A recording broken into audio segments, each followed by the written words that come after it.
ഇന്ന് നമുക്ക് നല്ല ടേസ്റ്റി ആയിട്ടുള്ളൊരു ബീഫ് മന്തിയുടെ റെസിപ്പി പരിചയപ്പെടാം. റെസിപ്പിയിലേക്ക് പോകുന്നതിന് മുമ്പായിട്ട് നമ്മുടെ ചാനൽ ആദ്യമായിട്ടാണ് കാണുന്നുണ്ടെങ്കിൽ വീഡിയോ ഇഷ്ടപ്പെട്ടാൽ സബ്സ്ക്രൈബ് ചെയ്യാൻ മറക്കരുത്. അതിൻ്റെ തൊട്ടടുത്തുള്ള ബെല്ലൈക്കൻ കൂടി പ്രസ് ചെയ്തിട്ട് അതിൽ ഓൾ എന്ന ഓപ്ഷൻ കൂടി ഒന്ന് ക്ലിക്ക് ചെയ്യുക. എന്നാലും നമ്മളിടുന്ന റെസിപ്പീസിൻ്റെ നോട്ടിഫിക്കേഷൻ കറക്റ്റായിട്ട് കിട്ടും. പിന്നെ വീഡിയോ ഇഷ്ടപ്പെട്ടാൽ ലൈക്ക് ചെയ്യാനും മറക്കരുത്. അപ്പോൾ നമുക്ക് റെസിപ്പിയിലേക്ക് പോകാം. ഞാനിപ്പോൾ ഈ മന്തി റെഡിയാക്കി എടുക്കാൻ വേണ്ടി ഇവിടെ ഒരു 1 കിലോ ബീഫ് എടുത്തിട്ടുണ്ട്. അത് ഈ രീതിയിൽ വലിയ കഷ്ണങ്ങളായിട്ട് ജസ്റ്റ് ഒന്ന് കട്ട് ചെയ്ത് എടുത്തിട്ടുള്ളതാണ്. അപ്പോൾ നമുക്കിതൊന്ന് കുക്ക് ചെയ്തെടുക്കാം. അതിനായിട്ട് ഞാനിവിടെ ഒരു കുക്കർ അടുപ്പത്ത് വെച്ചിട്ട് അതിപ്പോൾ നന്നായിട്ട് തന്നെ ചൂടായിട്ടുണ്ട്. അതിലേക്ക് നമുക്ക് കുറച്ച് ഓയിൽ ഒഴിച്ചു കൊടുക്കാം. ഓയിൽ നന്നായിട്ടൊന്ന് ചൂടായിട്ട് വന്നാൽ ഇതിലേക്ക് ഒരു 2 കറുകടല, ഒരു 3 ചെറിയ പീസ് കറുകപ്പട്ട, ഒരു 4 ഏലക്കായ, ഒരു 4 കറിയാമ്പ് കൂടി ചേർത്ത് ജസ്റ്റ് ഒന്ന് വഴറ്റിയതിന് ശേഷം നമുക്കിതിലേക്ക് ഒരു വലിയ സബോള നന്നായിട്ട് കനം കുറച്ച് അരിഞ്ഞതും കുറച്ച് ഉപ്പും കൂടി ചേർത്തിട്ട് നന്നായിട്ട് തന്നെ ഒന്ന് വഴറ്റി കൊടുക്കുക. ആ സബോള നന്നായിട്ട് വഴണ്ട് സോഫ്റ്റായിട്ട് വരണ വരെ നമുക്കിതൊന്ന് വഴറ്റി കൊടുക്കണം. ഇപ്പോൾ സവോളൊക്കെ നന്നായിട്ട് തന്നെ വഴണ്ട് ചെറുതായിട്ടൊന്ന് സോഫ്റ്റായിട്ട് വന്നിട്ടുണ്ട്. ഇനി ഇതിലേക്ക് നമുക്കൊരു 2 ടേബിൾ സ്പൂൺ ഇഞ്ചി വെളുത്തുള്ളിയുടെ പേസ്റ്റ് ചേർത്ത് കൊടുക്കുക. ഇതൊരു 12 അല്ലി വലിയ അല്ലി വെളുത്തുള്ളിയും ഒരു മീഡിയം സൈസിലുള്ള ഇഞ്ചിയും കൂടി നന്നായിട്ടൊന്ന് അടിച്ചെടുത്തതാണ്. ഇഞ്ചി വെളുത്തുള്ളിയൊക്കെ നന്നായിട്ട് വഴണ്ട് അതിൻ്റെ ഒരു പച്ചമണം മാറി വന്നാൽ നമുക്കിതിലേക്ക് ഒരു 1 ടേബിൾ സ്പൂൺ മന്തി മസാല ചേർത്ത് കൊടുക്കുക. ഇത് വീട്ടിൽ തന്നെ പൊടിച്ചുണ്ടാക്കിയ മസാലപ്പൊടിയാണ്. മന്തി മസാല തയ്യാറാക്കുന്ന വീഡിയോ ഞാൻ ഇതിന് മുമ്പ് അപ്ലോഡ് ചെയ്തിട്ടുണ്ടായിരുന്നു. അപ്പോൾ അതിൻ്റെ ലിങ്ക് ഞാൻ ഡിസ്ക്രിപ്ഷനിൽ കൊടുക്കുന്നുണ്ട്. അതിൻ്റെ ഒപ്പം തന്നെ നമുക്കിതിലേക്ക് 1 ക്യൂബ് വെജിറ്റബിൾ സ്റ്റോക്ക് കൂടി ചേർത്തിട്ട് ഇത് നന്നായിട്ട് തന്നെ ഒന്ന് മിക്സ് ചെയ്ത് കൊടുക്കുക. അത് ചേർത്ത് നന്നായിട്ടൊന്ന് വഴറ്റിയതിന് ശേഷം നമുക്കിതിലേക്ക് കഴുകി വൃത്തിയാക്കി വെച്ചിട്ടുള്ള ബീഫ് ചേർത്തുകഴിഞ്ഞിട്ട് ഒരു 3-4 മിനിറ്റോളം ഒരു ഹൈ ഫ്ലെയിമിലിട്ടിട്ട് നമുക്കിത് നന്നായിട്ട് തന്നെ ഒന്ന് വഴറ്റി കൊടുക്കണം. ബീഫൊക്കെ നന്നായിട്ട് വഴണ്ട് ചെറുതായിട്ട് ഈ രീതിയിൽ അതിൻ്റെ കളറൊന്ന് മാറി വന്നാൽ നമുക്കിതിലേക്കൊരു ഉണക്കനാരങ്ങ ചേർത്ത് കൊടുക്കാം. ഉണക്കനാരങ്ങ ചേർത്ത് കൊടുക്കുമ്പോൾ ഈ രീതിയിൽ ജസ്റ്റ് ഹോൾസ് ഇട്ടിട്ട് വേണം ചേർത്ത് കൊടുക്കാൻ വേണ്ടിയിട്ട്. അതിൻ്റെ ഒപ്പം തന്നെ നമുക്കിതിലേക്ക് ഒരു 1 ടേബിൾ സ്പൂൺ നാരങ്ങ നീര് കൂടി ചേർത്ത് കൊടുക്കുക. അത് ചേർത്ത് നന്നായിട്ടൊന്ന് മിക്സ് ചെയ്തതിന് ശേഷം നമുക്കിതിലേക്ക് ഒരു 6 കപ്പോളം നല്ല ചൂടുള്ള വെള്ളം ചേർത്ത് കൊടുക്കുക. നമ്മളിവിടെ ഒരു 3 കപ്പ് അരിയാണ് എടുക്കുന്നത്. അപ്പോൾ ഇതിലേക്ക് ഒരു 6 കപ്പ് വെള്ളത്തോളം നമുക്ക് ചേർത്ത് കൊടുക്കണം. ഈ വെള്ളത്തിലാണ് നമ്മൾ റൈസ് കുക്ക് ചെയ്തെടുക്കുന്നത്. അതിൻ്റെ ഒപ്പം തന്നെ എനിക്കിതിലേക്ക് ആവശ്യത്തിനുള്ള ഉപ്പും കൂടി ചേർത്ത് നന്നായിട്ടൊന്ന് മിക്സ് ചെയ്ത് കൊടുക്കുക. അപ്പോൾ ഇത് നന്നായിട്ട് തന്നെ തിളച്ച് തുടങ്ങിയിട്ടുണ്ട്. ഇനി നമുക്കിതൊന്ന് അടച്ചു മൂടിങ്ങായിട്ട് ഒരു ഹൈ ഫ്ലെയിമിലിട്ടിട്ട് ഒരു 10 മിനിറ്റോളം കുക്ക് ചെയ്ത ശേഷം ഒരു ലോ ഫ്ലെയിമിലിട്ടിട്ട് ഒരു അരമണിക്കൂറോളം നന്നായിട്ട് തന്നെ ഈ ബീഫ് ഒന്ന് കുക്ക് ചെയ്തെടുക്കുക. അതല്ലെങ്കിൽ നമ്മൾ ഏത് രീതിയിലാണോ ബീഫ് കുക്ക് ചെയ്തെടുക്കാറ് ആ ഒരു ടൈമിങ്ങിൽ കുക്ക് ചെയ്തെടുത്താലും മതി. കാരണം ചിലപ്പോൾ ചില ബീഫിൻ്റെ വേവിൽ ചെറിയൊരു വ്യത്യാസം ഉണ്ടാവും. അപ്പോൾ നമുക്ക് നന്നായിട്ട് തന്നെ ഒന്ന് കുക്ക് ചെയ്തെടുക്കാം. ഇപ്പോൾ നമ്മുടെ ബീഫൊക്കെ നന്നായിട്ട് കുക്കായിട്ട് തീ ഓഫ് ചെയ്തിട്ട് കുറച്ച് സമയം ആയിട്ടുണ്ട്. ഇപ്പോൾ നമ്മുടെ ബീഫൊക്കെ നന്നായിട്ട് തന്നെ വെന്ത് വന്നിട്ടുണ്ട്. ഇനി നമുക്ക് ഈ ബീഫെല്ലാം ഇതിൽ നിന്നൊന്ന് മാറ്റി കൊടുക്കാം. അതുപോലെ തന്നെ ഈ ഉണക്കനാരങ്ങയും ഈ കറുകടയിലയും അതും ഇതിൽ നിന്ന് മാറ്റി കൊടുക്കുക. അത് നമുക്കിനി ആവശ്യമില്ല. ഇപ്പോൾ ഈ ബീഫെല്ലാം ഞാനിതിൽ നിന്ന് മാറ്റിയിട്ടുണ്ട്. ഇനി നമുക്ക് ഈ ബീഫ് ഒന്ന് ഫ്രൈ ചെയ്തെടുക്കാം. ഈ വെള്ളം നമുക്ക് മാറ്റി വെക്കാം. അത് നമുക്ക് റൈസ് കുക്ക് ചെയ്യുമ്പോൾ ആവശ്യമുണ്ട്.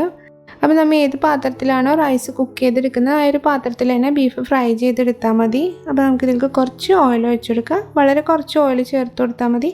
ജസ്റ്റ് അതിൻ്റെ ഒരു കളറ് മാറണ വരെയും ജസ്റ്റ് ഒന്ന് ഫ്രൈ ചെയ്തെടുത്താൽ മതി. കാരണം ബീഫൊക്കെ നന്നായിട്ട് തന്നെ കുക്കായിട്ടുണ്ട്.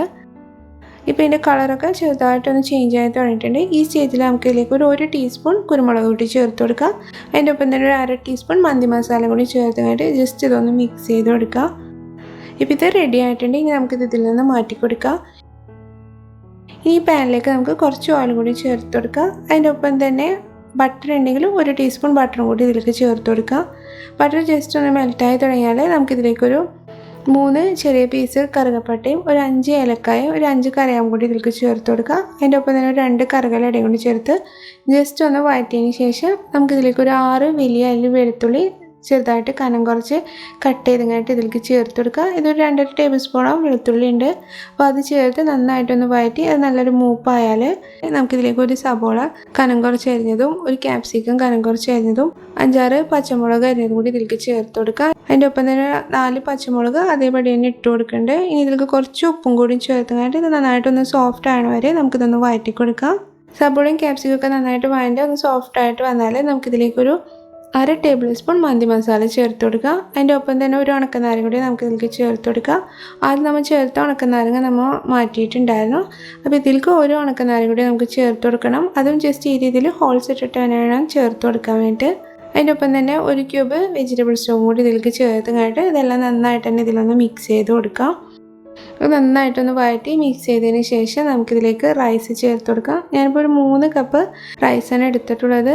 250 ml കപ്പിൽ ഒരു 3 കപ്പ് റൈസാണ്. സോക്കൊന്നും ചെയ്തിട്ടില്ല, ജസ്റ്റ് നന്നായിട്ടൊന്ന് കഴുകിയതിന് ശേഷം അതിൻ്റെ വെള്ളം ഊറ്റിക്കളഞ്ഞ് എടുത്തിട്ടുള്ളതാണ്. അപ്പോൾ അത് ചേർത്തും കഴിഞ്ഞിട്ട് ഒരു 1-2 മിനിറ്റോളം നമുക്കിത് നന്നായിട്ട് തന്നെ ഈ റൈസ് ഒന്ന് മസാലയിലൊന്ന് വഴറ്റിയെടുക്കണം. അപ്പോൾ ഞാൻ ഈ റൈസൊക്കെ ഒരു 1-2 മിനിറ്റോളം നന്നായിട്ട് വഴറ്റിയെടുത്തിട്ടുണ്ട്. ഇനി ഇതിലേക്ക് നമുക്ക് കുക്ക് ചെയ്യാൻ ആവശ്യമായിട്ടുള്ള വെള്ളം ചേർത്ത് കൊടുക്കുക. അപ്പോൾ നമുക്കിതിലേക്ക് ഒരു 6 കപ്പോളം വെള്ളം ചേർത്ത് കൊടുക്കണം. അപ്പോൾ നമ്മൾ റെഡിയാക്കിയെടുത്ത ബീഫ് സ്റ്റോക്കും കൂടി മിക്സ് ചെയ്തിട്ട് ഒരു 6 കപ്പ് വെള്ളം ചേർത്ത് കൊടുത്താൽ മതി. ബീഫ് സ്റ്റോക്ക് അളന്ന് നോക്കുമ്പോൾ ഒരു 5.5 കപ്പോളം ബീഫ് സ്റ്റോക്ക് ഉണ്ട്. അപ്പോൾ ഒരു 1/2 കപ്പ് വെള്ളം മാത്രം നമുക്ക് ഇതിലേക്ക് ചേർത്ത് കൊടുത്താൽ മതി.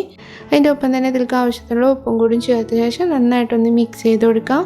ഇപ്പോൾ ഇത് നന്നായിട്ട് തന്നെ ഇതൊന്ന് തിളച്ച് തുടങ്ങിയിട്ടുണ്ട്. ഇനി നമുക്കിതൊന്ന് അടച്ച് വെച്ച് കഴിഞ്ഞിട്ട് ഏറ്റവും ലോ ഫ്ലെയിമിൽ ഇട്ട് കഴിഞ്ഞിട്ട് ഒരു 30 മിനിറ്റോളം നമുക്കിതൊന്ന് കുക്ക് ചെയ്തെടുക്കാം. പിന്നെ കുക്ക് ചെയ്യാൻ വെക്കുമ്പോൾ അടിയിൽ വല്ല പഴയ പാൻ ഉണ്ടെങ്കിൽ അതും കൂടി വെച്ച് കൊടുക്കുക. അതുപോലെ തന്നെ ഈ ഹോളും ജസ്റ്റ് ഒന്ന് അടച്ചു കൊടുക്കുക.